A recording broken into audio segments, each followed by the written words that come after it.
it's just obvious. It's very obvious, right? But we are also very careful to not to just stereotype the efforts of the gallant uh, security operatives that are helping us as a people in Plateau. They're still protecting us as a people on the Plateau. There, some are very dedicated to their jobs, doing their best to give the proper protection that we need as a people. But in a situation where it is this obvious, and you can hear from all the statements that the people made. Your press were also, your pressmen, your crew were there, and they heard the positions of the community, the youth leader in that community, the pastor in that community, where 6 people were killed in his home. He also made a statement. The traditional ruler in that community also said those things. So it's just obvious, but it's natural for us to begin to ask questions so that we're sure that they're taking the right steps towards dealing with this situation. Whatever happens, we need to also close this gap of mistrust between the communities and the security operatives so it does not escalate. So it's just proper to ask the relevant questions so Indeed. we get a lasting solution to this situation that we're faced with. And this is a very sad one because usually when you're on the news, you're reading out the statistics, you are telling the breaking story until it happens so close to you. Because I personally know someone who had lost a grandfather and whose mom was injured in this particular incident. So for every attack that happens, it's real. It's affecting certain individuals. It's damaging, you know, it's leaving really lasting damage in the hearts of real people. The governor directly asked for the release of some people currently in military custody. And then he went on to say that, well, they can charge them to court if there's evidence. But do you think there's a communication breakdown as we speak between the state and the military? Why is the governor escalating this? Is there a system failure somewhere? I do not want to say that there is a system failure or there's a communication breakdown between us. Over this period, we've had very good understanding and good working relationship. And I must say that they are also doing their best to ensure that peace returns to Plateau State. You would agree with me that in some cases, this level of criminality, it's like hybrid. It's getting different by the day. The dimensions at which they are coming from keeps changing and all of that. So it's obvious that you cannot pin it down to say that, oh, it was as a result of what has happened in the past that is leading to this. It's just for this obvious situation that we're looking at. And it's just natural for a leader, okay, to want to just get to the root of issues and then be done with, so that we are sure that there's nothing of compromise or of any nature But that he is going on. promised to take the matter up with the GOC and push it to the highest levels. Has that meeting happened? What's the update from that escalation? Of course, that meeting has happened. So we're just awaiting the outcome of that meeting. We heard Governor Mutfwang say it loud and clear that this is not a farmer-herder conflict, that it is terrorism and genocide. Are you saying that the state has intelligence pointing to an organized pattern? Who really are these attackers? I am also saying that it is genocide, okay, and terrorism. And I started by giving that reason why it should be seen as such. When you go into a community and you want to destroy lives and then you wipe a family, it's a generation you're killing. You kill a pregnant woman. What else do you want? What would have provoked that? You want to wipe people out. And of this last attack that we're experiencing, they even after the destruction, after killing, burning their houses, they went into the farmland. They went into the farms and started destroying the crops in the farm. What would be that situation? How would you liken that situation? So there's food, they want to create food insecurity for us in Plateau. And Plateau, naturally, we are an agrarian society. Like I said earlier this morning, of the 325 wards we have in Plateau State, there is no ward in Plateau State that they are not farmers. Large-scale farming. There's no community in Plateau that you don't see farming activities goes on. So when you begin to destroy these crops, it's like you want to kill the people. You want to kill their moral. You want to kill their culture. There's nothing you want to spare on those people. So what name can you best describe a situation of this nature if it's not genocide? And then you begin to wonder what is leading to this. Has there been any issue that has led to this attack? You never can tell. You can't understand where they're coming from. Now, for these people that we're talking about, again, we, for fear of being misunderstood, to think we're stereotyping. No, we're not stereotyping.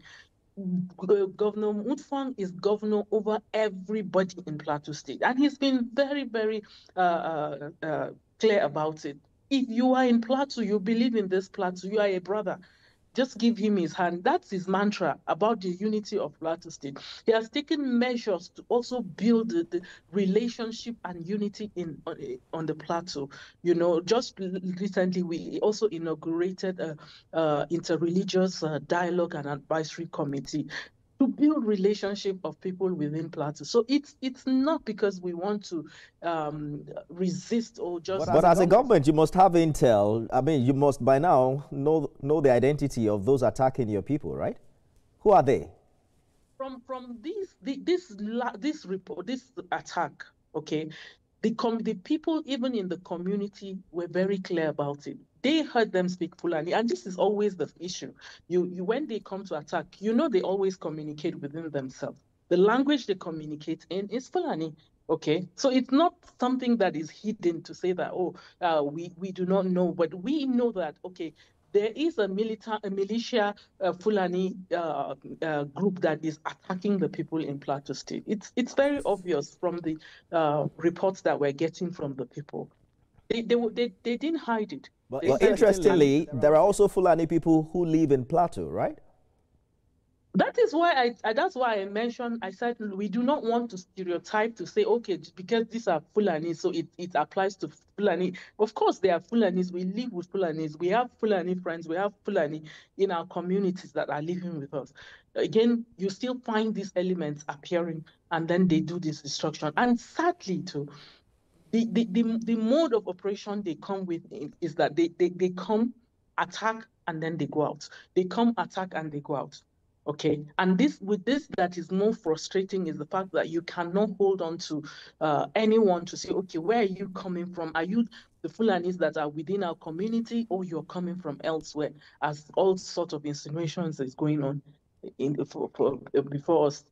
Let us talk about the security architecture in Plateau as it is currently constituted. What exactly is the relationship between Plateau Security Network and the federal forces? Are you getting the kind of support and sincerity that the state needs to truly secure these communities?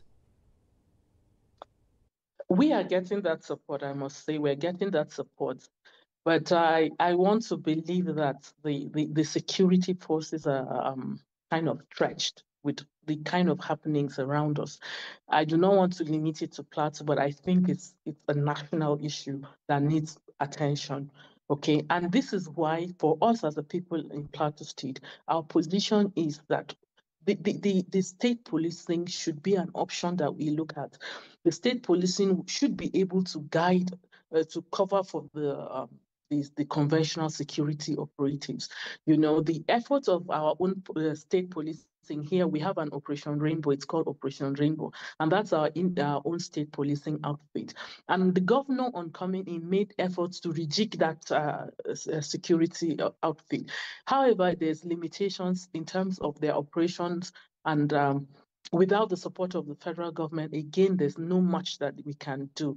But for us, we understand that if these people are within us and they are Plateau people, they will understand our terrain better. Give us some more context to the kind of help that Because I believe you're referring to Operation Rainbow, right? I'm Yeah, wondering how referring to it Operation Rainbow, currently. constitutionalizing Operation Rainbow, supporting Operation Rainbow Yes. in terms of the basic, I don't know what name to call it. I'm not in the military, so I don't know what's the right word to use for calling for the kind of equipment or gadgets that they will be needing for delivering the security networking, to give surveillance, to give coverage to these areas.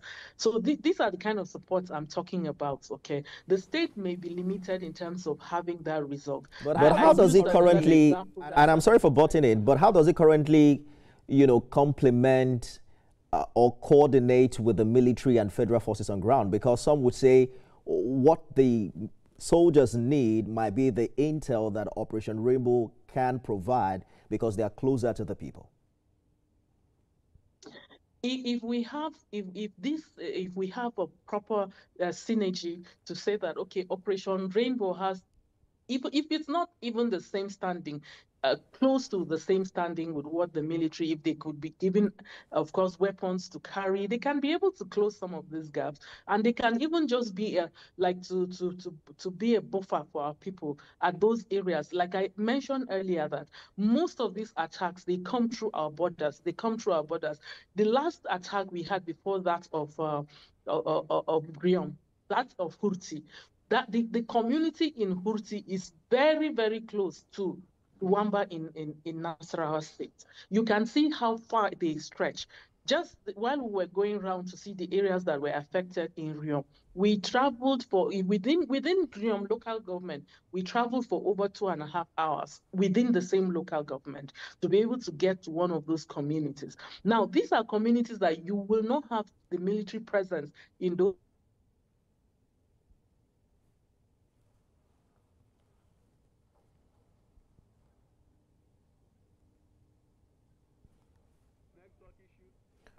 Well, we're working on reconnecting with the Commissioner for Information and Communication in Plateau State as we dig deeper to finding out the reality on ground, especially for a security challenge that has lasted for so long. We keep reading on the news every day the challenges that people, especially farmers on the plateau, face with what the commissioner called Fulani headers. And there's also the challenge of how much help they are getting from the federal government and whether or not there is really a productive collaboration ongoing between state security operatives and also the Nigerian military. It's a very sad story, especially following the latest attack, which has seen that community now coming out to protest against the sector commander, suggesting that he was complicit in the recent attack. The governor you saw in the video earlier was asking if arrests were made when a soldier was killed weeks earlier, which he answered in the affirmative. But then 3 or 4 days after this latest attack, no single arrest has been made. And there were reports that security operatives were stationed just a few hundreds of miles away from where that incident transpired. It's another sad tale from the plateau, especially when you look at the faces of members of this community, real people who have blood flowing in their veins, who have now lost family members, who have lost properties, who have lost farmlands, their crops, their food supply to these suspected militants.